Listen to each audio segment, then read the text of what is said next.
नमस्कार दोस्तों, स्वागत है आपके अपने चैनल में। आज हम एक भावपूर्ण कहानी लेकर आए हैं। झूमर हिंदी साहित्य के महान लेखक भीष्म साहनी द्वारा लिखी गई एक प्रेरक और गहरी सोच वाली कहानी है।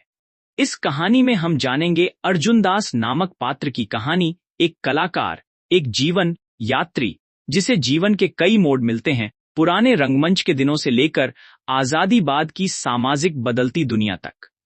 यह कहानी हमें याद दिलाती है कि जीवन में समय के साथ क्या क्या बदल जाता है, हमारे विचार, हमारे लक्ष्य, हमारी प्राथमिकताएं, और यह भी कि हर व्यक्ति को अपने अनुभवों से सीखने का अवसर मिलता है। खुले मैदान में अर्जुनदास कुर्सी पर बैठा सुस्ता रहा था। मैदान में धूल में उड़ रही थी, पांवों को मच्छर काट रहे थे। उधर शाम के साए उतरने लगे थे और अर्जुनदास का मन खिन्न सा होने लगा था।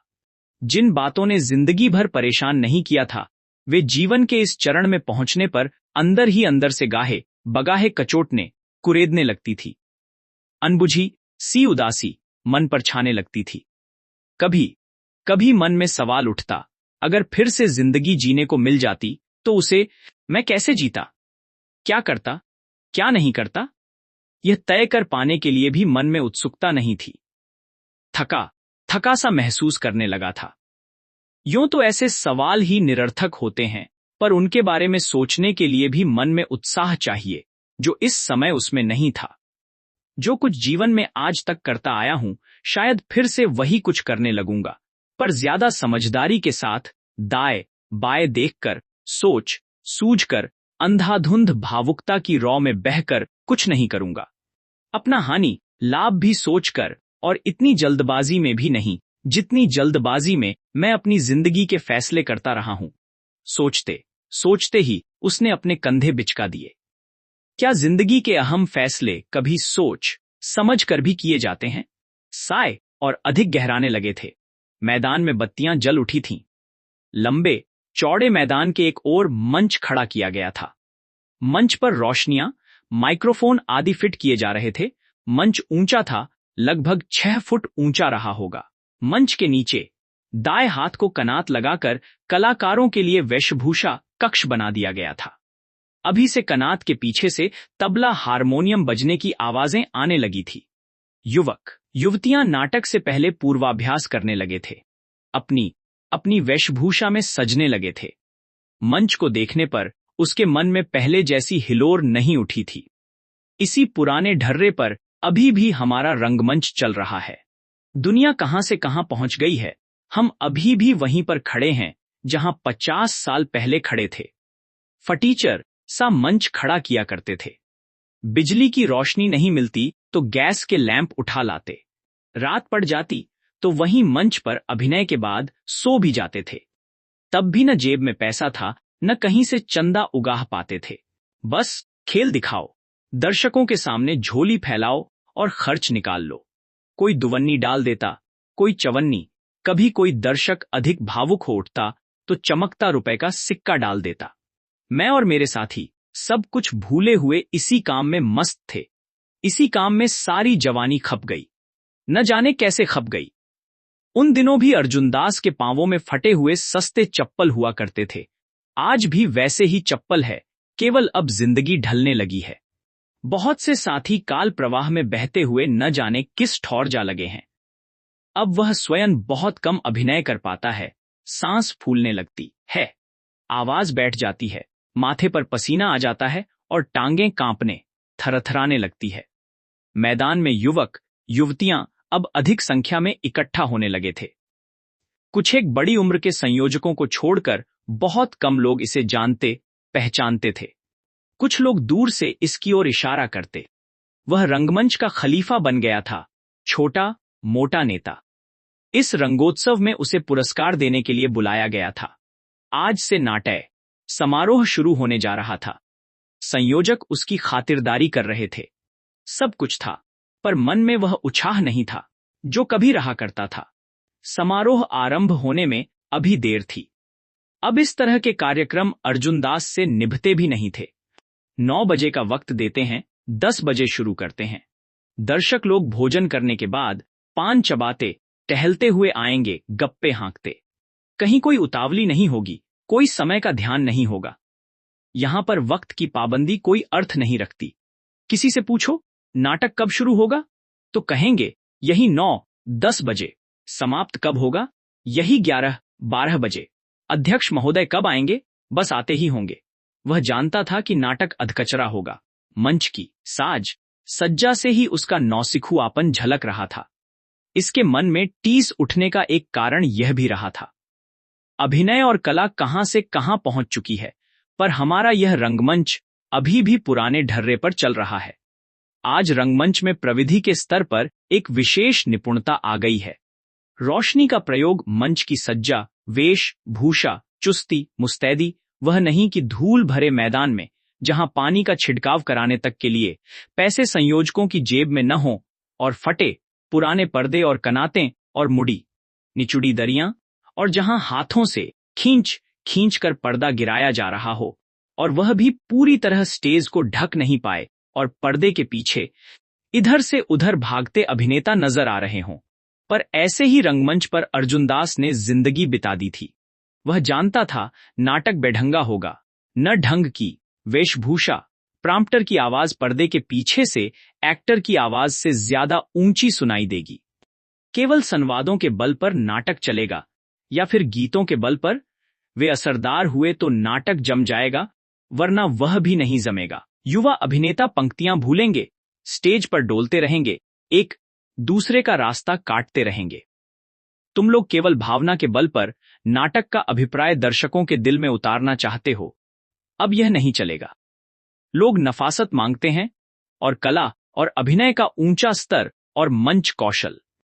अनगढ़ नाटक के दिन बीत गए, यहां लोग आएंगे, सैकड़ों की संख्या में भले ही लोग इकट्ठा हो जाएंगे, पर वह तुम्हारे नाटक के कारण नहीं, वे तफरीह चाहते हैं जिसे तुम मुफ्त में जुटा रहे हो, इसलिए आएंगे।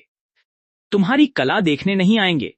रात को खाना खा चुकने के बाद पान चबाते हुए यहां घड़ी 2 घड़ी मन बहलाने आएंगे, वह भी इसलिए कि तुम अपने खेल मुफ्त में दिखाते हो, टिकट लगाते तो कोई देखने नहीं आता। आज से 10 साल पहले भी यही स्थिति थी। एक जगह पर नाटक खेलते, फिर वहां से भागते हुए बगल में वेशभूषा का बुक्का दबाए किसी दूसरी बस्ती में नाटक खेलने पहुंच जाते। सिर पर जुनून तारी था, वरना धैर्य से सोच विचार करते थे, समझ जाते कि इस तरह यह गाड़ी दूर तक नहीं जा पाएगी, कि लोग थक जाएंगे, नाटक खेलने वाले थक जाएंगे, दर्शक उब जाएंगे। आज ही प्रातः कुछेक पुराने रंगकर्मियों की चौकड़ी जमी थी। वे सब युवा नाट्य समारोह को एक तरह से आशीर्वाद देने आए थे। उनमें अर्जुनदास भी था। अर्जुनदास की पत्नी कमला भी थी। 1 अन्य स्त्रियां भी थीं जो किसी जमाने में इनके साथ गान मंडली आदि में भाग लिया करती थीं। सभी मिल बैठे गप लड़ा रहे थे, पुराने दिनों को याद कर रहे थे, अपने अपने अनुभव किस्से सुना रहे थे। पुराना उत्साह मानो फिर से जाग उठा था। तरह तरह के अनूठे अनुभवों, जोखिम भरे अनुभवों की चर्चा चल रही थी। याद है जबकि बस्ती में शिखरणी खेला था, अर्जुनदास सुना रहा था। रात इतनी देर से शो खत्म हुआ कि सामान समेटते समेटते 1 बज गया। सभी बसें बंद, गाड़ियां बंद। हमारे कुछ साथी तो शो खत्म होते ही निकल गए थे, वे तो घरों को पहुंच गए। रह गया मैं और रमेश। हम रात को वहीं मंच पर पसर गए। जाते भी कहां? सुबह उठकर सामान बांधा, एक बैलगाड़ी भाड़े पर ली, सारा सामान लादा, और सामान के अंबार के ऊपर हम दोनों बैठ गए। कहते कहते अर्जुनदास की आंखों में पहले सी चमक आ गई, और बैलगाड़ी धीरे धीरे एक सड़क से दूसरी सड़क, और हम सामान के ऊपर बैठे गीत गा रहे थे। एक गीत के बाद दूसरा गीत, बैलगाड़ी रेंगती हुई सुबह 10 बजे की निकली, दोपहर 4 बजे कार्यालय के सामने जाकर रुकी। सारा दिन इसी में निकल गया, पर उसी शाम शो भी हुआ, और शो के बाद हम लोग घर पहुंचे। ऐसे भी दिन थे, इस पर कोई दूसरा रंगकर्मी अपनी आपबीती सुनाने जा ही रहा था, जब अर्जुनदास की बगल में बैठा उसकी पत्नी बोली, तुम तो दिन भर बैलगाड़ी पर बैठे गीत गा सकते थे, शहर भर की सैर कर सकते थे, तुम्हें मैं जो मिली हुई थी, घर में पिसने वाली।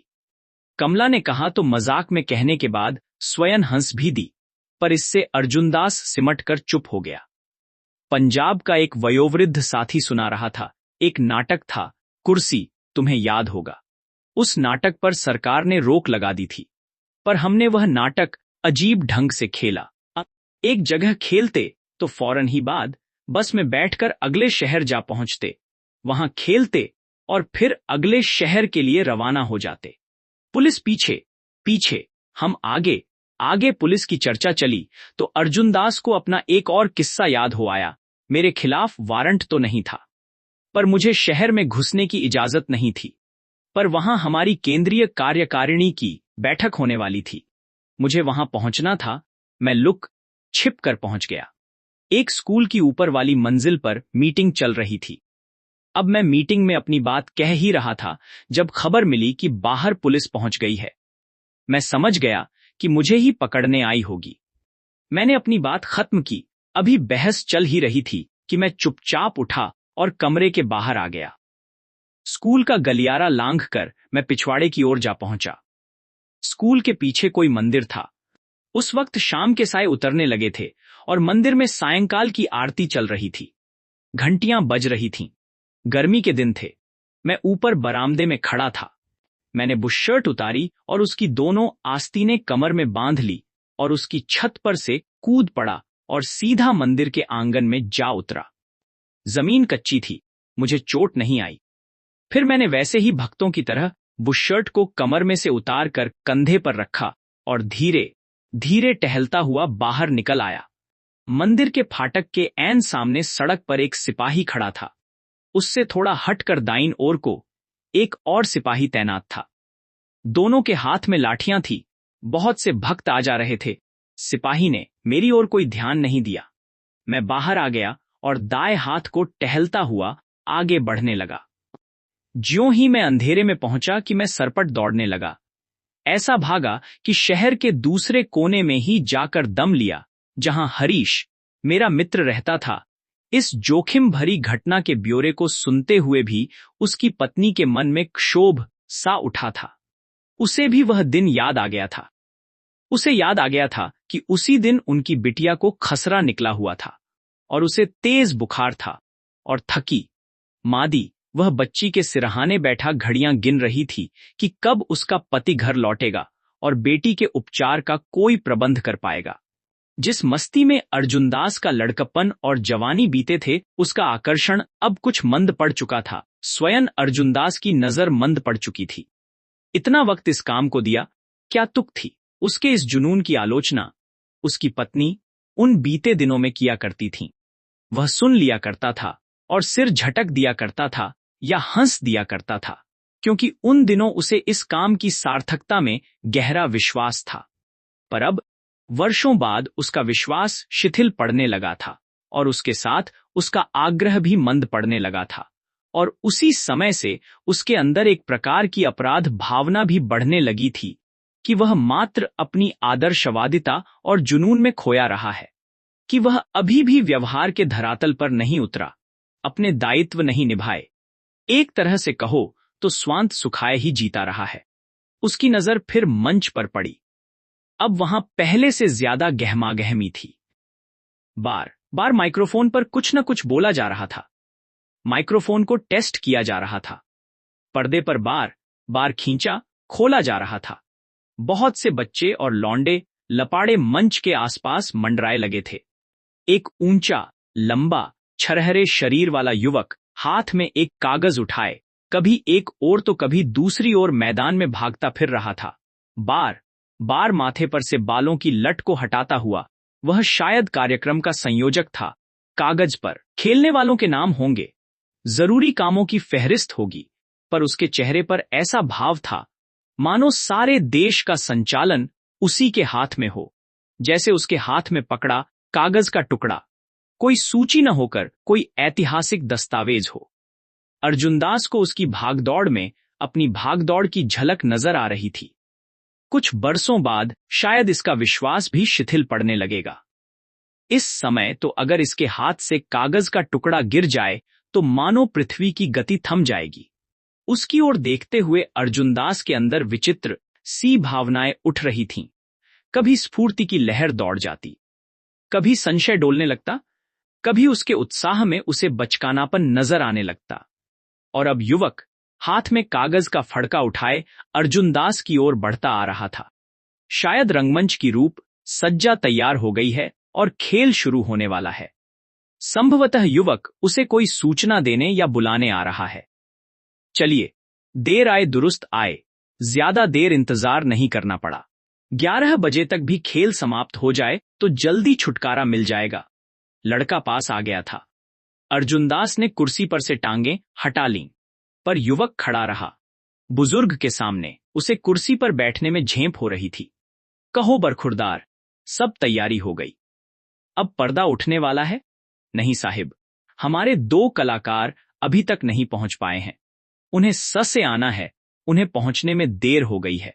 अर्जुनदास के मन में खीज उठी, पर वह चुप रहा।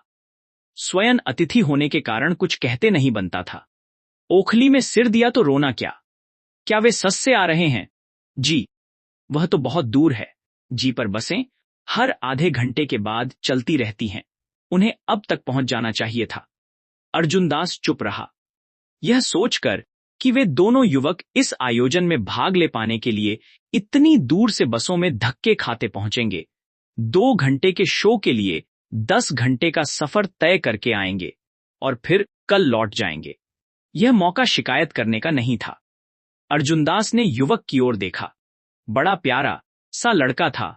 मसें भीग रही थीं, चेहरे पर जवानी की लुनाई थी, आंखों में स्वच्छ सी चमक, जिसका भास सायंकाल के इस झुटपुटे में भी हो जाता था। बैठो, अर्जुनदास ने खाली कुर्सी की ओर इशारा करते हुए कहा। लड़का कुछ सकुचाया, फिर बैठ गया। सर, आपसे एक अनुरोध है, आप मेरी सहायता करें। क्या बात है? सर, आप मेरे पिताजी को समझाए। वह नहीं चाहते कि मैं रंगमंच का काम करूं। वह क्या चाहते हैं? वह चाहते हैं मैं नौकरी करूं, कोई सरकारी नौकरी। वह इसे फिजूल काम समझते हैं। आप समझाएंगे तो वह समझ जाएंगे। अर्जुनदास ने हंसकर कहा, मैं क्या समझाऊंगा? मैं तो बाहर का आदमी हूं। मैं तुम्हारी परिस्थितियों को तो नहीं जानता हूं। नहीं सर, आपने बहुत काम किया है, आपको जिंदगी भर का अनुभव है। अर्जुनदास को अपनी जवानी के दिन याद आए। वह दिन भी जिस दिन उसने स्वयं रंगमंच के साथ नाता जोड़ा था। पर वह तो किसी से परामर्श करने अथवा सहायता लेने नहीं गया था। उसने तो न पत्नी से पूछा था, न घर वालों से, और इस काम में कूद पड़ा था। इसने कम से कम अपने पिता की बात सुनी तो इतनी समझदारी तो की। अभी तुम व्यस्त हो, तुम्हारा शो हो जाए, अभी मैं यहीं पर हूं। बाद में बैठकर बात करेंगे। यह मसला सुलझाना इतना आसान नहीं है। अच्छा सर, मैं कल आपसे मिलूंगा। और वह उठकर कदम बढ़ाता रंगमंच की ओर चला गया। इस युवक ने अर्जुनदास की पुरानी यादों को और ज्यादा कुरेद दिया था। रंगमंच के साथ जुड़ने से पहले वह देश के स्वतंत्रता संग्राम की ओर उन्मुख हुआ था। न जाने वह भी कैसे हुआ। शायद इसलिए कि वातावरण में अजीब सी धड़कन पाई जाती थी, अजीब सा तनाव और आत्मोत्सर्ग की भावना। दिल में भावनाओं के ज्वार से उठते थे। और एक दिन वह खादी का कुर्ता पायजामा पहनकर घर के बाहर निकल आया था। बात मामूली सी थी, खादी का कुर्ता पायजामा पहनने में क्या रखा है, लेकिन उसकी नजर में यह देश सेवियों का पहरावा था, विद्रोह का प्रतीक था। इसे पहनना देश के विराट आंदोलन के साथ जुड़ना था। उसे बार बार रोमांच हो रहा था। उसे लग रहा था जैसे वह किसी घेरे को तोड़कर बाहर निकल आया है और ठाठे मारते किसी महानगर में कूद गया है। रंगमंच की ओर भी वह कुछ इसी तरह से ही आकृष्ट हुआ था। बंगाल में दुर्भिक्ष पड़ा था और बंगाल से कलाकर्मियों का एक दल उसके शहर में आया था। वे लोग बंगाल के संकट को नाटक संगीत द्वारा प्रस्तुत कर रहे थे। उस दिन वह शाम को घूमने के लिए कैंटोनमेंट की तरफ निकल गया था। आमतौर पर वह सैर करने के लिए खेतों की ओर निकल जाया करता था। उस दिन अनायास ही उसके पांव इस ओर को उठ गए थे। उसे इस अभिनय की जानकारी भी नहीं थी। घूम चुकने पर वह घर की ओर लौट रहा था जब एक सिनेमाघर के सामने उसे छोटी सी भीड़ खड़ी नजर आई थी और अर्जुनदास कुतूहलवश उस ओर चला गया था। पर्दा उठने पर एक वयोवृद्ध व्यक्ति, कोई अभिनेता जो वयोवृद्ध व्यक्ति की भूमिका निभा रहा था, पीठ झुकी हुई, सफेद दाढ़ी, हाथ में हरिकेन लैंप उठाए मंच पर आया था और कांपती आवाज में बोला था, सुनोगे, अभागे बंगाल की कहानी सुनोगे। और अर्जुनदास को जैसे बिजली छू गई थी।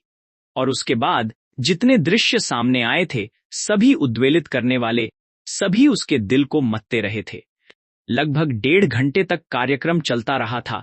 अनेक गीत थे, वृंदगान के रूप में, कुछ हिंदुस्तानी में, कुछ बांग्ला में, सभी हृदयस्पर्शी, दिल को गहरे में छूने वाले। वह पहली बार ऐसा नाटक देख रहा था जो अन्य नाटकों से भिन्न था।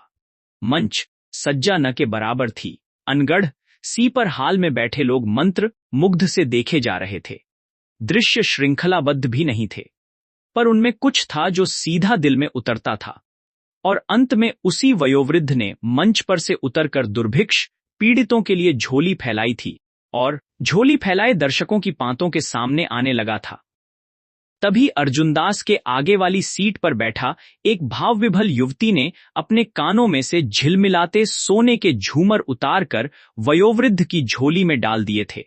और उसी क्षण मानो अर्जुनदास के जीवन का कांटा भी बदल गया था। तब भी उसने किसी से परामर्श नहीं किया था और रंगकर्मियों की टोली में शामिल हो गया था। यह मेरे स्वभाव का ही दोष रहा होगा कि मैं भावोद्वेग में अपना संतुलन खो बैठता हूं और बिना हानि लाभ पर विचार किए, बिना आगा पीछा देखे कूद पड़ता हूं। पर यह स्वभाव का दोष केवल मेरा ही तो नहीं रहा, अनेकानेक लोगों का रहा है। और वे कितने निखरे व्यक्तित्व वाले लोग थे, कितने सच्चे, कितने ईमानदार। उसकी आंखों के सामने दूर अतीत का किसी जलसे का दृश्य घूम गया। तब वह बहुत छोटा सा था, स्कूल में पढ़ता था। न जाने वह आदमी कौन था। उन दिनों नमक का कानून तोड़ने का आंदोलन चल रहा था। भरे जलसे में, जहां मंच पर गैस का लैंप जल रहा था और समूचे जलसे के लिए यही एक रोशनी थी, एक आदमी मंच पर चढ़कर आया था। छोटी सी सिर पर पगड़ी, पतली सी मूंछें, हाथ उठाकर उसने एक शेर पढ़ा था, वह देख सितारा टूटा है, मगरब का नसीब फूटा है।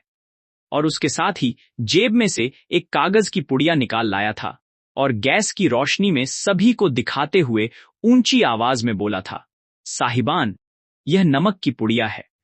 आज मैंने नमक कानून तोड़ा है। यह मेरी बापू को छोटी सी भेंट है। छोटी नदी के किनारे पानी को सुखाकर नमक तैयार किया गया है। वंदे मातरम कहकर मंच पर से उतर गया था। हॉल तालियों से गूंज उठा था। श्रोताओं के आगे वाली पांत में पुलिस के 3 बावर्दी अफसर कुर्सियों पर बैठे थे और भीड़ के पीछे मैदान में ही एक सिरे पर पुलिस की सिंखचों वाली गाड़ी खड़ी थी। जलसा अभी खत्म ही हुआ था कि उसे हथकड़ी लगा दी गई थी और उसे पुलिस की गाड़ी में धकेल कर बंद कर दिया गया था।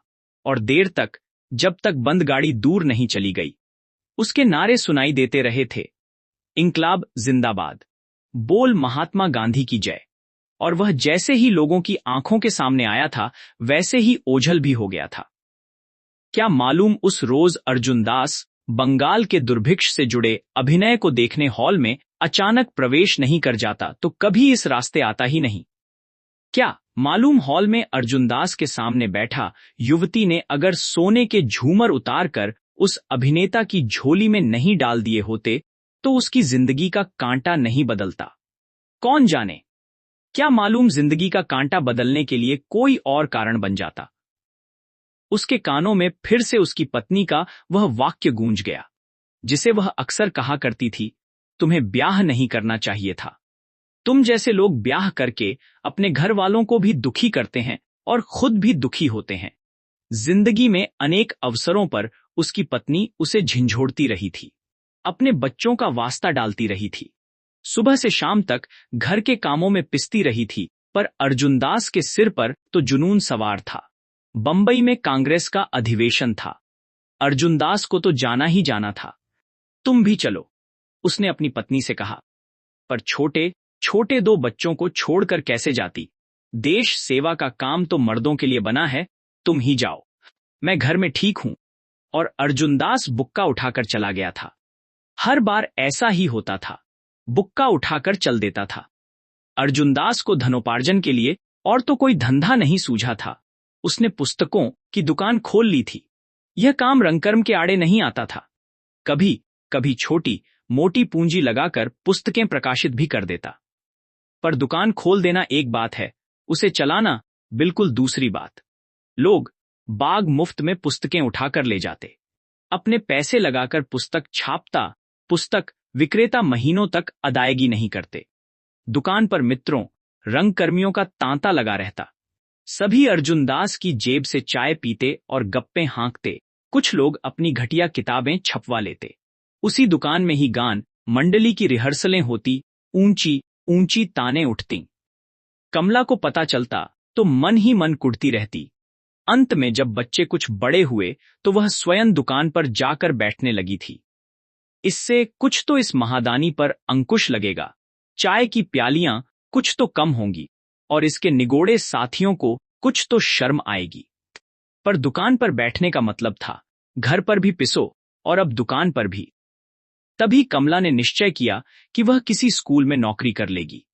जिस दिन उसे एक प्राइमरी स्कूल में नौकरी मिली और उसने दुकान पर लड्डू बांटे, उसी दिन अपने पति से यह कह भी दिया, अब तुम स्वतंत्र हो, जो मन में आए करो। और ऐन इसके महीने भर बाद अर्जुनदास जेलखाने में पहुंच गया था। बंबई में जहाजियों की बगावत हुई थी। जगह जगह पर विरोध प्रदर्शन हुए थे और पकड़ धकड़ शुरू हो गई थी। कमला ने दुकान को ताला लगाया और घर चली आई। सारा रास्ता मन को समझाती रही, उसे पकड़े तो जाना ही था। वह कुछ भी नहीं करता तो भी सरकार इसे पकड़ ले जाती। पूरे 2 साल तक अर्जुनदास जेल में रहा था और पूरे 2 साल तक कमला प्रति सप्ताह उसे मिलने 5 मील दूर जेलखाने जाती रही थी। जीवन की कठिनाइयों को देखने के अलग अलग नजरिए होते हैं। कमला ने अर्जुनदास की सरगर्मियों को स्वीकार कर लिया था। वह जानती थी कि वह उन्हें छोड़ेगा नहीं, इसी ढर्रे पर उसका जीवन चलेगा। जब कठिनाई बढ़ जाती तो वह रो देती, पर मन ही मन उसने अपनी नियति को स्वीकार कर लिया था। और नियति को स्वीकारने का एक परिणाम यह भी हुआ था कि कमला की भावनाओं में से कटुता और झल्लाहट कम होने लगी थी और कभी कभी उसके मन में अपने प्रति सहानुभूति सी भी उठने लगी थी। करता है, पर कोई बुरा काम तो नहीं करता, अपनी भूख प्यास भी तो भूले हुए है। जब अर्जुनदास जेल से छूट कर आया तो वह वामपंथी बनकर लौटा था। जेल के अंदर कुछ ऐसे देशभक्त भी थे जो मार्क्स और लेनिन की चर्चा किया करते थे। अर्जुनदास उनकी बातें सुनता रहता, उनकी दी हुई किताबें पढ़ता। कहने को तो वह भी अनायास ही हुआ था। अगर उसी जेल में दर्शन सिंह कैद होकर नहीं आता तो अर्जुनदास पर मार्क्सवादी विचारों का रंग नहीं चढ़ता। पर ये सब कहने की बातें हैं। होता वही है जो होकर रहता है। आजादी आई, देशवासियों के हाथ में सत्ता की बागडोर आई। उसके अनेक साथियों ने हवा का रुख देख लिया और समझ गए कि अब जेल यात्रा वाले आंदोलन नहीं चलेंगे। अर्जुनदास के बहुत से पुरानी साथी छिटक गए, पर अर्जुनदास तो यह कहता फिरता था कि स्वतंत्रता आंदोलन अभी समाप्त नहीं हुआ है, बल्कि अब तो निर्माण कार्य होगा, न्याय संगत समाज की स्थापना के लिए संघर्ष होगा। मतलब कि अर्जुनदास की गाड़ी पहले की ही भांति चलती रही, उसकी चाल बेढंगी ही रही। उन्हीं दिनों दिल्ली की एक सड़क पर उसे देवराज मिला था। देवराज आकाशवाणी में नौकरी करता था और अच्छे ओहदे पर था। उसने उसे आकाशवाणी में नौकरी करता था और अच्छे ओहदे पर था। उसने उसे आकाशवाणी में नौकरी कर लेने का सुझाव दिया था। देश का बंटवारा हो गया था और शरणार्थी सड़कों पर मारे मारे घूम रहे थे। बहुत सी नौकरियां निकली हैं, कहो तो बात करूं, देवराज ने कहा था। और अर्जुनदास ने देवराज की ओर यूं देखा था मानो देवराज ने उसका अपमान किया हो। वह और नौकरी, इस पर सरकारी नौकरी। देवराज के मन में यह ख्याल ही कैसे आया था। उसी शाम उसकी गान मंडली ने कनाट प्लेस के बड़े मैदान में अपना रंगारंग प्रोग्राम प्रस्तुत करना था और नए गीत पेश करना था। यह तो वह यूं ही चाय का प्याला पीने एक ढाबे में चला आया था। देवराज को इस बात का ख्याल ही कैसे आया कि मैं नौकरी के लिए दरख्वास्त दूंगा, और उसने देवराज को नाटक देखने का न्योता दिया था। बहुत दिन बाद जब एक दिन उसने डिंग हाँकते हुए इस घटना की चर्चा अपनी पत्नी से की थी, तो उसने सुनकर मुंह फेर लिया था तुम्हें घर परिवार की चिंता होती तो तुम नौकरी करते। तुम तो आदर्शवाद के घोड़े पर सवार 30 मार्खां बने घूम रहे थे। जमीन पर तुम्हारे पांव ही नहीं टिकते थे। फिर तनिक संयत होकर बोली, उस वक्त रेडियो की नौकरी कर ली होती तो इस वक्त क्या मालूम तुम डायरेक्टर होते, पंडारा रोड पर तुम्हें बंगला मिला होता, बाद में पेंशन मिलती, मैं भी कुछ सीख पढ़ लेती। उन्हीं दिनों अनेक अन्य अनुभव भी हुए। आजादी के बाद कुछ ही सालों में बड़ा अंतर आ गया था। उसके अनेक साथी छिटक कर अलग हो गए थे। वैद्य रमानाथ का औषधालय चल निकला। हंसराज को ठेके पर ठेके मिलने लगे। मोहन सिंह विदेशी दूतावासों के साथ संपर्क बढ़ाने लगा। उनके पैम्फलेट छापता और देखते ही देखते उसने अर्जुनदास के ही मोहल्ले में एक दुमंजिला मकान खरीद लिया। वारे न्यारे होने लगे। उसकी आंखों के सामने बोधराज का चेहरा घूम गया। बोधराज स्वतंत्रता संग्राम के विलक्षण सेनानी रह चुके थे। जीवन के 16 वर्ष जेलों में काट चुके थे, पर आजादी के बाद एक ही झटके से मानो घूरे पर फेंक दिए गए थे।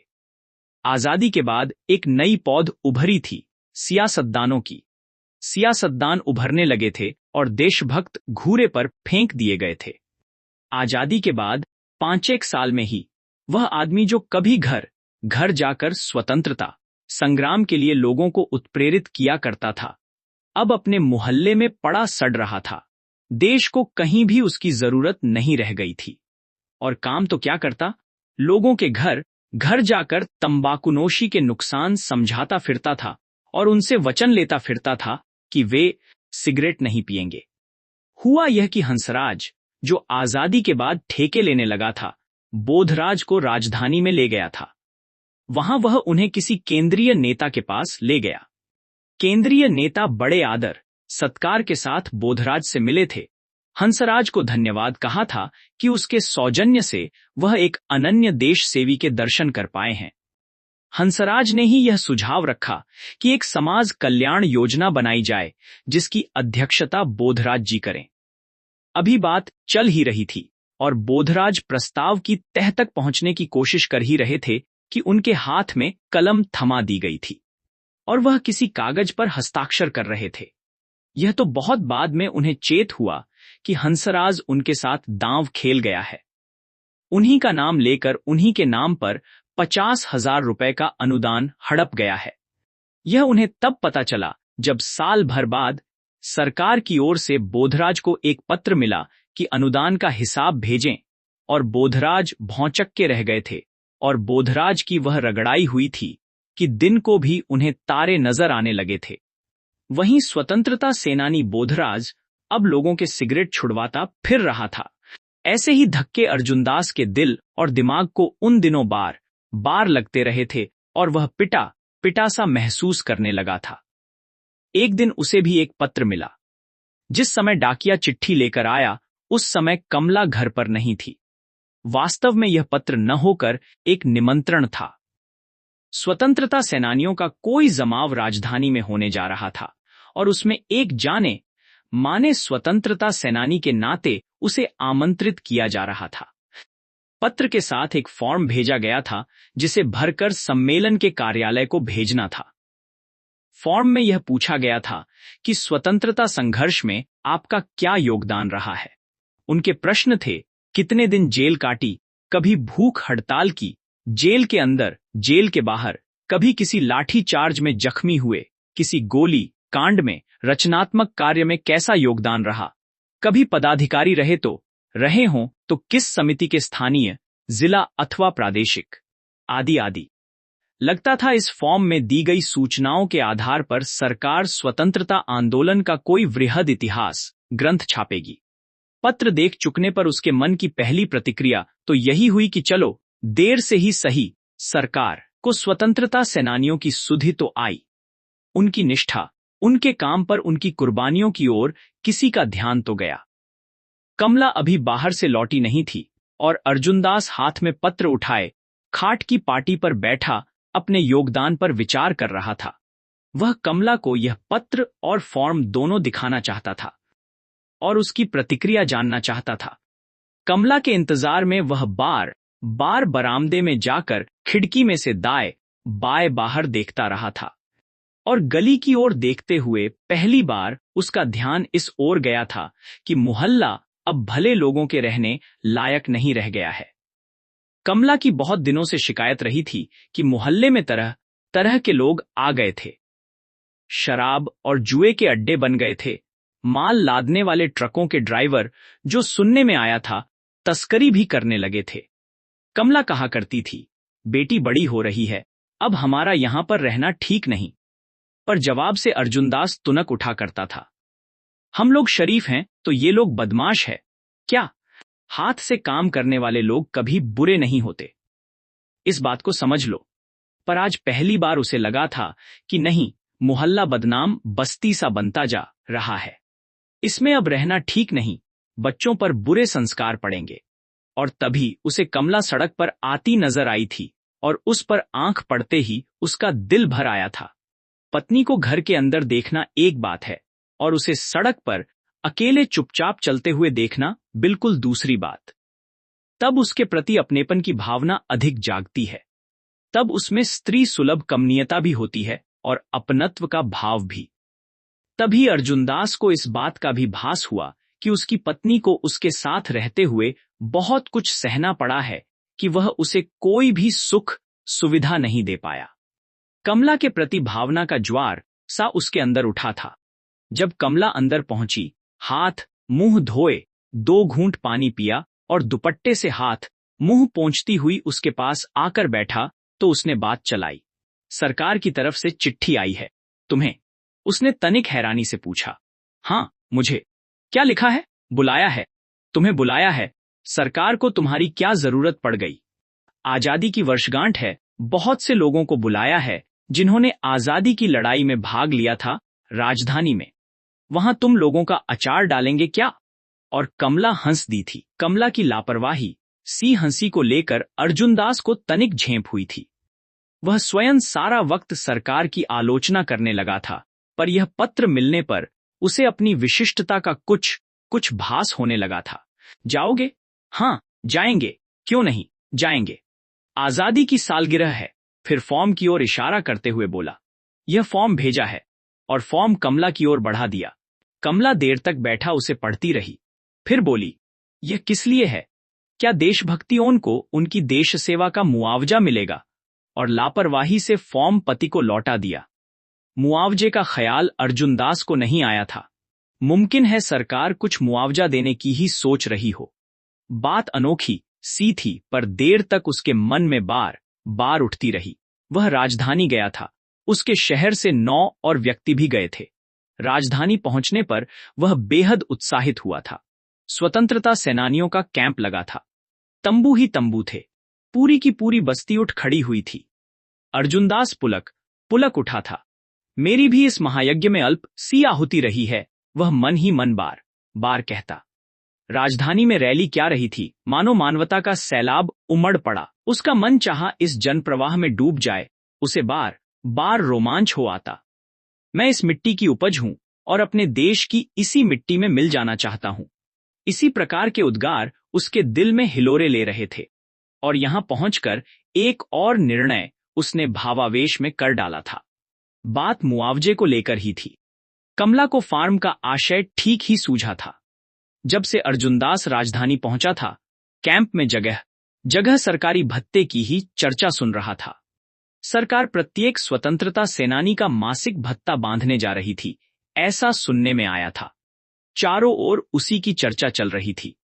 तरह तरह की टिप्पणियां सुनने को मिलती। उसके अपने शहर से 9 और देश सेवी आए थे। क्या सभी को एक जैसा भत्ता देंगे? इसमें क्या तुक है? जिसने 3 महीने जेल काटी है, उसे भी उतना ही भत्ता मिले जितना उस आदमी को जिसने 11 साल जेल काटी है। कोई कह रहा था। इस पर किसी ने हंस कर जोड़ा, नहीं, सबको तोल तोल कर मिठाई बांटेंगे कुर्बानी के मुताबिक। क्या सूत काटना भी कुर्बानी माना जाएगा? प्रभात फेरी भी, तामीरी काम भी? इसे भी फॉर्म में लिखूं। उन्हीं के तंबू में एक बार झगड़ा उठ खड़ा हुआ था। किसी ने कहा, अब मैं नाम नहीं लेना चाहता, लेकिन रोशन लाल ने कौन सी जेल काटी है। एक जुलूस में उसने भाग लिया था जिस पर लाठी चार्ज हुआ था। मैंने अपनी आंखों से रोशन लाल को वहां भागते हुए देखा था, भागकर हलवाई के तख्ते के नीचे छिप गया था। वह भी यहां भत्ता लेने पहुंचा हुआ है। इस पर एक और ने जोड़ा, ऐसे लोग भी भत्ता मांगेंगे जो कांग्रेस में काम भी करते थे और अंग्रेज सरकार की मुखबरी भी करते थे। कुर्बानी की तस्दीक कौन करेगा? कोई कह रहा था, कौन दरियाफ्त करने जाएगा कि मैंने 3 महीने जेल काटी है या 3 साल? भत्ता मांगने वालों में ऐसे लोग भी होंगे जो झूठी दरख्वास्तें देकर भत्ता मंजूर करवा लेंगे। इस पर कोई आदमी बिफर कर बोला था, और जो मर गए, जो फांसी चढ़ गए, उन्हें क्या मिलेगा? 2 आदमियों को उसने फुसफुसाते हुए भी सुना था, दरख्वास्त तो दे दो, जो मन में आए भर दो, तस्दीक करवा लेंगे। तस्दीक करने वाला भी मिल जाएगा, क्या मुश्किल है? इसी तरह एक आदमी घबराया हुआ, चिंतित सा कह रहा था, मैंने तो जेल सियालकोट में काटी है और वह पाकिस्तान में चला गया है। मैं तस्दीक किससे करवाऊंगा? तरह तरह के टिप्पण सुनता रहा था और उत्तरोत्तर अटपटा महसूस करता रहा था। कहीं कुछ घट रहा था जो उसकी समझ में नहीं आ रहा था। नतीजा यह हुआ कि वह कार्यालय में अपना फॉर्म दिए बिना घर लौट आया था, और जब घर लौट कर आया और पत्नी को सारी वार्ता कह सुनाई तो भावावेश में बोला, मैंने भत्ते के लिए दरख्वास्त नहीं दी। यह मेरी देश सेवा का अपमान नहीं है क्या? क्या मैं जेल इसलिए गया था कि एक दिन मैं उसके लिए भत्ता मांगूंगा? कमला चुप रही थी। वह न तो निराश हुई थी, न ही आश्वस्त, केवल मुस्कुराकर सिर हिला दिया था। अगर तुम दरख्वास्त देकर आते तो मैं जरूर हैरान होती, उसने कहा था, और वह अपने काम में लग गई थी। यह बात भी धीरे धीरे आई गई हो गई थी। अर्जुनदास को इसका खेद भी नहीं था, वह इसे भूल भी चुका था, पर कहीं पर एक हल्का सा बोझ उसकी छाती पर छोड़ गई थी। बाद में बहुत से लोगों को भत्ता मिला। महंगाई बढ़ रही थी, इस छोटे से भत्ते से निश्चय ही लोगों को लाभ पहुंचा था, पर घर पर इसकी चर्चा बंद हो गई थी। न कभी अर्जुनदास ने की, न कभी कमला ने। राजधानी से लौटते समय एक और अटपटा सा अनुभव अर्जुनदास को हुआ था, जिसने निश्चय ही उसे विचलित किया था। उसे लगा था जैसे कुछ घट रहा है जो उसकी पकड़ में नहीं आ रहा, जैसे कोई चीज पटरी पर से उतर गई हो। राजधानी से लौटते समय रेलगाड़ी खचाखच भरी थी। उसके डिब्बे में उसके अपने शहर के देशवासियों के अतिरिक्त बहुत से वयोवृद्ध देशभक्त बैठे थे। किसी को कहीं पर उतरना था, किसी को दूसरे स्टेशन पर। जब गाड़ी चली तो प्लेटफॉर्म पर नारे गूंज उठे। वातावरण में फिर से उत्तेजना और देशभक्ति की लहर दौड़ गई। अर्जुनदास भी इससे अछूता नहीं रहा। लगा पहले वाला वक्त फिर से लौट आया है। जब गाड़ी ने रफ्तार पकड़ी तो डिब्बे में बैठे बहुत से वयोवृद्ध देशभक्त एक आवाज होकर गाने लगे, जरा वी लगन आजादी दी लग गई, जिन्हा दे मन विच, और मजनू वण फिरदे ने हर सहरा हर वन दे विच। कुछ लोग सुर में गा रहे थे, कुछ बेसुरे थे, कुछेक की आवाज सधी हुई, कुछेक की खरखराती। कोई पंचम में, कोई सप्तम में, कुछेक को खांसी आ गई, पर मस्ती में सभी के सिर हिल रहे थे, सभी वज्द में थे। दूसरी बार जब गीत की दूसरी पंक्ति गाई गई, लग गई जिन्हा दे मन दे विच, तो डिब्बे में कहीं से हंसने मस्खरी करने की आवाज आई, विच्च, ओ बाबू ये विच क्या हुआ? कहीं से ठहाका फूटा। सचमुच इस विच शब्द से बड़ी मजाकिया स्थिति बन गई थी। दूसरी बार जब देशभक्तियों ने वही पंक्ति दोहराई, हो गई जिन्हा दे मन दे विच, तो 4-5 मनचले डिब्बे में एक ओर को बैठे हुए एक साथ बोल उठे, विच, और फिर ठहाका हुआ। अब की बार भी देशभक्तों ने विशेष ध्यान नहीं दिया, पर फिर अगली पंक्ति के अंत में यही शब्द आया, ओह मजनू बण फिरदे ने हर सहरा हर बंदे विच। तो अब की बार पूरा डिब्बा गूंज उठा, विच। अर्जुनदास मन ही मन बौखला उठा, तमतमाते चेहरे के साथ उठ खड़ा हुआ। आपको शर्म आनी चाहिए, देशभक्ति के गीत का आप मजाक उड़ा रहे हैं। इस पर 4-5 नौजवान फिर बोल उठे, विच, और फिर ठहाका हुआ। पर अर्जुनदास तर्जनी हिलाकर गुस्से से बोलने लगा, आपने शर्म हया बेच खाई है। ये लोग जो यहां बैठे हैं सब देशभक्त हैं, इन्होंने कुर्बानियां दी हैं, जेलें काटी हैं, देश आजाद हुआ तो इनके बल पर, और आज अर्जुन दास का वाक्य अभी पूरा नहीं हुआ था कि फिर से कोई मनचला चहक उठा। विच रेलगाड़ी आगे बढ़ती जा रही थी। अर्जुन दास मन मसोस कर बैठ गया। सारा मजा किरकिरा हो गया था। त्याग और आत्मोत्सर्ग का जो माहौल इस गीत से बनने लगा था, वह छिन्न भिन्न हो गया। कुछ लोगों पर अभी भी वज्द तारी था। उनमें से एक ने फिर से कोई इंकलाबी गीत गाना शुरू कर दिया। सरफरोशी की तमन्ना अब हमारे दिल में है, देखना है जोर कितना बाजू ए कातिल में है। कुछ देर के लिए तो डिब्बे में चुप्पी छा गई। लोग ध्यान से सुनने लगे। अर्जुनदास ने भी मन ही मन कहा, क्यों नहीं सुनेंगे? इस गीत को तो देश का दुश्मन भी सिर झुकाकर सुनेगा। यह गीत लिखने वाला तो स्वयं फांसी के तख्त पर झूल गया था, पर अर्जुनदास भूल कर रहा था। मनचले फिर से खी खी करने लगे थे। एक ने फिर से विच चिल्ला कर कहा, दूसरे ने गीत के गंभीर स्वर की नकल उतारते हुए कहा, हाय मार डाला। तीसरे ने दिल पर हाथ रखकर कहा, कुंद छुरी से जबह कर डाला। और फिर से ठहाके लगने लगे। अर्जुनदास को अभी भी समझ लेना चाहिए था कि बीते काल के माहौल को फिर से पकड़ पाने का प्रयास, उसे फिर से जीवित कर पाने का प्रयास विफल रहेगा, कि उनकी मानसिकता पकड़ नहीं पा रही है, कि उनका कालखंड समय के प्रबल प्रवाह में कब का डूब चुका है। राजधानी से लौटकर अर्जुनदास अपनी नई गान मंडली संगठित करने में जुट गया था। बेशक राजधानी के उस दौरे से धक्का लगा था, पर वह बिल्कुल अप्रत्याशित भी नहीं था। पिछले दौर की अपनी मांगे थीं, आज के दौर की अपनी मांगे हैं। अपनी भावुकता भरी यादों के कारण तो वह पिछले दौर से चिपटा नहीं रह सकता था। उसके मन में कभी कभी जरूर सवाल उठता, क्या मैं दिग्भ्रमित हो गया हूं? क्या सचमुच मैं आदर्शवाद के हवाई घोड़े पर सवार इधर उधर भटक रहा हूं? क्या वे लोग जो आजादी मिलने के बाद अपने पैर जमाने के लिए ठेके और लाइसेंस हथियाने लगे थे, ज्यादा समझदार थे, जो हवा का रुख पहचानते थे?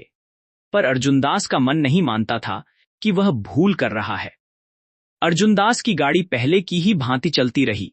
अभी भी दुकान थी, प्रकाशन गृह था, पर अब उसमें समाजवाद का समर्थन तथा प्रचार करने वाली पुस्तकें अधिक छपती थीं। वाम कवियों के संग्रह छपते थे। अर्जुनदास सन 45 के नाविक विद्रोह के बाद जब जेल से छूट कर आया था, तो मार्क्सवादी विचारों का रंग उस पर गहरा हो गया था। जेल के अंदर कुछ ऐसे देशभक्त भी थे जो मार्क्स और लेनिन की चर्चा किया करते थे। अर्जुनदास उनकी बातें सुनता रहता। उन्होंने कुछ साहित्य पढ़ने को दिया, उसे भी वह बड़े चाव से पढ़ता रहा था। अर्जुनदास पहले की तुलना में और ज्यादा कर्मठ और उत्साही हो गया था। उधर गान मंडली भी बदल गई थी। नए नए युवक युवतियां उसमें आ गए थे। स्फूर्ति और उत्साह पाए जाने लगे थे। अमरदास उन्हीं में से था। हाथ पसार कर ऐसी तान छेड़ता कि सारा पंडाल गूंज उठता। सच तो यह है कि अब जलसों जुलूसों के मात्र देशभक्ति के अथवा गांधी नेहरू के प्रति श्रद्धा के गीत बहुत जमते भी नहीं थे। भले ही स्वर योजना कितनी ही सुरीली क्यों न हो, मात्र भारत माता का गौरवगान दिल को छूता नहीं था, झिंझोड़ता नहीं था। अर्जुनदास की दुकान और प्रकाशन गृह पहले ही तरह घिसट रहे थे। न 2 कौड़ी की कमाई आजादी के पहले हुई थी, न 2 कौड़ी की कमाई आजादी के बाद हो रही थी। पर अपने ढर्रे पर अर्जुनदास के पांव फिर भी नहीं डगमगाए थे। अब वह हर बात का आर्थिक सामाजिक कारण निकाल लेता और संतुष्ट हो जाता। यदि पत्नी के दिल में अभी भी अच्छे रहन सहन की चाह है, तो इसलिए कि बचपन में उसका लालन पालन मध्यवर्गीय परिवार में हुआ था। और मध्यवर्ग वह वर्ग है जो सदा धन ऐश्वर्य को प्राथमिकता देता है, आदि आदि। पत्नी की मांगे इतनी बड़ी और असाध्य नहीं थी, पर अर्जुनदास की धृष्टता उनके आड़े आती रही थी। आदर्शवाद ने उसे अंदर से कड़ा बना दिया था, वरना क्या था? वह ऐसे घर में रहना चाहती थी जिसके आगे छोटा सा आंगन हो, जिसमें वह बेल बूटे उगा सके, या कि उनका घर किसी सनकरे बाजार में न होकर किसी खुले इलाके में हो।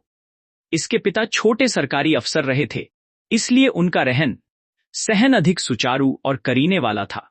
समय पर भोजन, वह भी मेज पर, साफ सुथरे कपड़े, हर चीज अपनी जगह पर।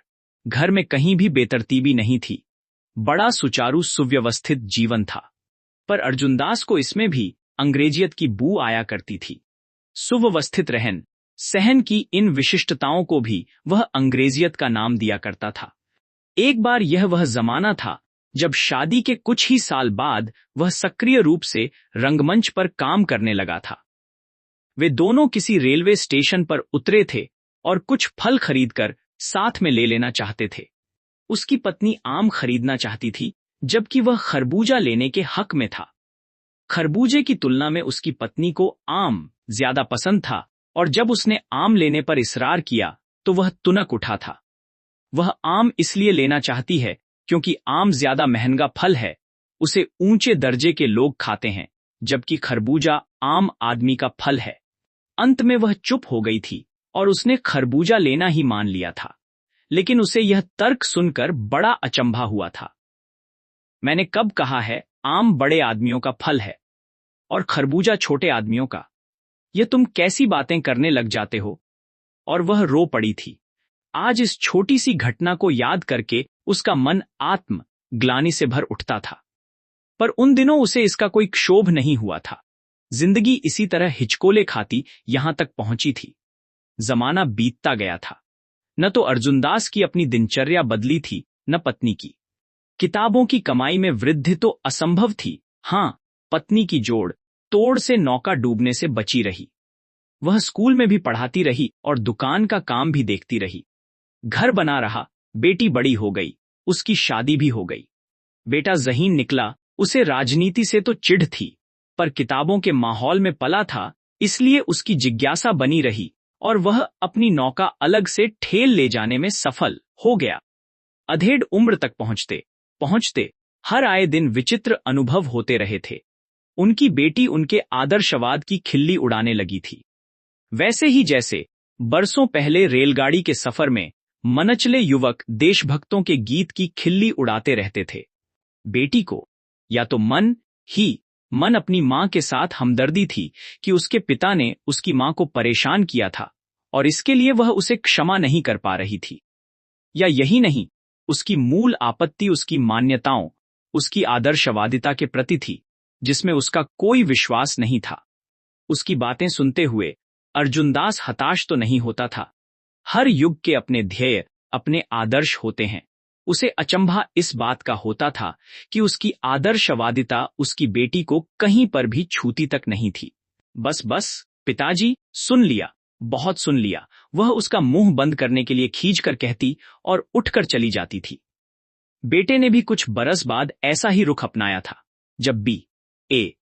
की पढ़ाई खत्म कर चुका तो एक दिन बाप से तुनक कर बोला, न आपको कोई पूछता है, न जानता है, आप मेरी मदद क्या करेंगे? जहां धन का अभाव हो वहां जिंदगी आए दिन थपेड़े मारती रहती है।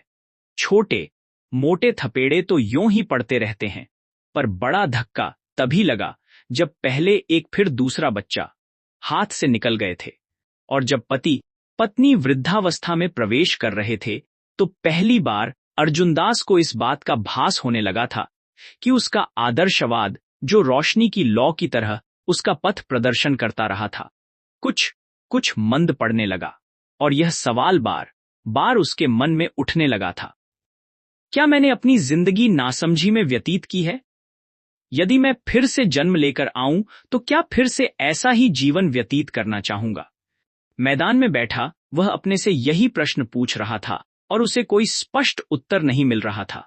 बैठे बैठे ही वह बुदबुदाया, जिस दिल पे मुझको नाज था वह दिल नहीं रहा। तभी रंगमंच की ओर घंटी की आवाज सुनाई दी। अर्जुनदास मानो तंद्रा से जागा। मैदान में अच्छी खासी भीड़ जमा थी। रोशनी कम थी, केवल कुछ खंभों पर ही तारें जोड़कर रोशनी के कुमकुमे लगाए गए थे, वह भी मध्यम से। कार्यक्रम आरंभ होने वाला था। सहसा अर्जुनदास को चेत हुआ, कार्यक्रम के बाद युवक उसके पास आएगा मार्गदर्शन के लिए। मैं उससे क्या कहूंगा? क्या मैं उससे कहूंगा कि बेटा कूद जाओ, दिल का रास्ता ही सीधा रास्ता होता है, या मैं उससे कहूंगा कि जो निर्णय करो सोच विचार कर करो, अपनी स्थिति पर विचार करके, अपने दायित्वों पर भी। उसकी आंखों के सामने युवक का चेहरा उभर आया, ऊंचा लंबा कद, छरहरा बदन, मसें भीगी हुई, स्वच्छ उत्साह भरी आंखें, अनछुआ व्यक्तित्व, कहीं किसी थपेड़े की छाया नहीं, न ही किसी संघर्ष का तनाव। उत्साह ही उत्साह, उत्साह और उत्सुकता। आज वह उस स्थल पर खड़ा है जहां से उसकी जीवन यात्रा आरंभ होगी। मैं उससे क्या कहूंगा? उसे कहूं कि प्रत्येक ध्येय की एक उम्र होती है।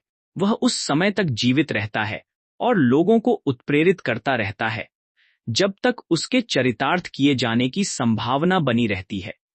जब वह संभावना समाप्त हो जाती है तो उस ध्येय की प्रासंगिकता भी समाप्त हो जाती है। यदि एक बार पता चल जाए कि वह जीवन की संभावनाओं से दूर हो गया है तो उसकी सार्थकता समाप्त हो जाती है। पर क्या वह समझ पाएगा? और क्या सचमुच इस युवक के ध्येय की प्रासंगिकता समाप्त हो गई है?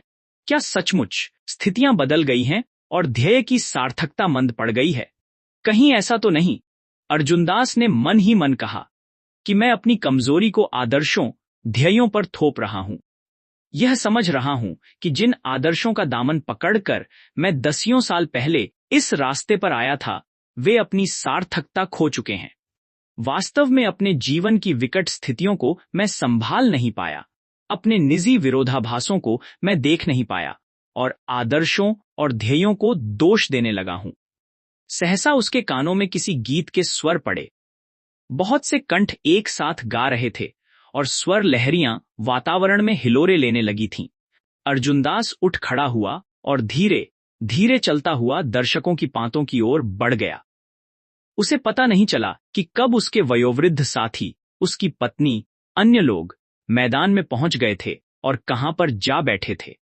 खंभों पर लगी मद्दिम सी बत्तियों की रोशनी में वह मैदान में बढ़ता हुआ पिछली एक पांत में बैठ गया। मैदान में भारी भीड़ जमा हो गई थी और ऊंचे मंच पर माइक के पीछे एक गान मंडली खड़ी गा रही थी। मंडली के आगे वही युवक खड़ा था, अपना दायां हाथ ऊंचा उठाए। गहरी रुंधी हुई भावना में ओतप्रोत आवाज में वह सहगान में अपनी मंडली का नेतृत्व कर रहा था। सारा वातावरण उद्वेलित होने लगा था। एक साथ है कदम, जहान साथ है, लोगों की भीड़ पर उस गीत का असर होने लगा था। देश की विकट स्थिति आंखों के सामने उभरने लगी थी, मानो उनकी आवाज में वह दारुण स्थिति मुखर हो उठी हो। स्वर लहरियां उठ रही थी, गीत के शब्द दिलों पर दस्तक देने लगे थे।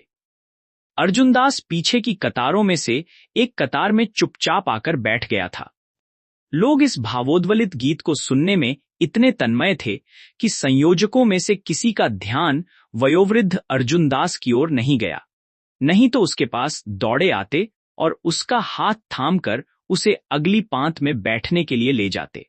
गीत समाप्त हुआ, पर उसका स्पंदन वायुमंडल को उद्वेलित किए रहा। फिर एक और गीत गाया गया। वही मंडली फिर से गा रही थी। मंडली के पास केवल एक ढोल और एक हारमोनियम था। गाने वाले भी सही निपुण कलाकार नहीं थे, परंतु भावना सभी अभावों की पूर्ति कर रही थी। कहीं कुछ था जो उनके अनगढ़, कहीं कहीं बेमेल आवाजों में भी मर्मस्पर्शी संगीत का संचार कर रहा था। अर्जुनदास को बैठे बैठे अमरदास याद हो आया, जो हाथ पसार कर ऐसे तान छेड़ता था कि सारा पंडाल गूंज उठता था। अमरदास जो अभावों में मरा था, पर जो हजारों हजार लोगों के दिलों को बांध लिया करता था। अर्जुनदास धीरे धीरे उस कार्यक्रम में खोता चला गया। ऐसा अक्सर होता था, गीत सुनते हुए भाव विभोर हो उठता था, पर कार्यक्रम समाप्त हो जाने पर उसका नशा जल्दी उतरने भी लगता और वस्तुस्थिति के कंकड़ पत्थर जैसे फिर से उसे चुभने लगते। फिर वैसी ही बात हुई जैसी दसियों साल पहले अर्जुनदास की जवानी के दिनों में हुई थी, मानो अतीत के धुंधलके में घटी हो। वही छरहरे शरीर वाला युवक मंच पर लालटेन उठाए बूढ़े बुजुर्ग की दाढ़ी लगाए ऊंची थरारती आवाज में कह रहा था, सुनोगे, इस विपदा की कहानी सुनोगे। और दर्शकों की भीड़ दत्तचित्त सुने जा रही थी। उस युवक के हाथ में झूलता हरिकेन लैंप लगता किन्हीं सुनसान बियाबानों को लांग रहा था। लगभग 1.5 घंटे बाद खेल समाप्त हुआ। खेल समाप्त होने पर वही युवक मंच पर से उतर आया और झोली पसारे मैदान में बैठे दर्शकों की पांतों की ओर बढ़ने लगा। युवक के पीछे पीछे मंडली के अन्य युवक युवतियां भी उतर आए थे।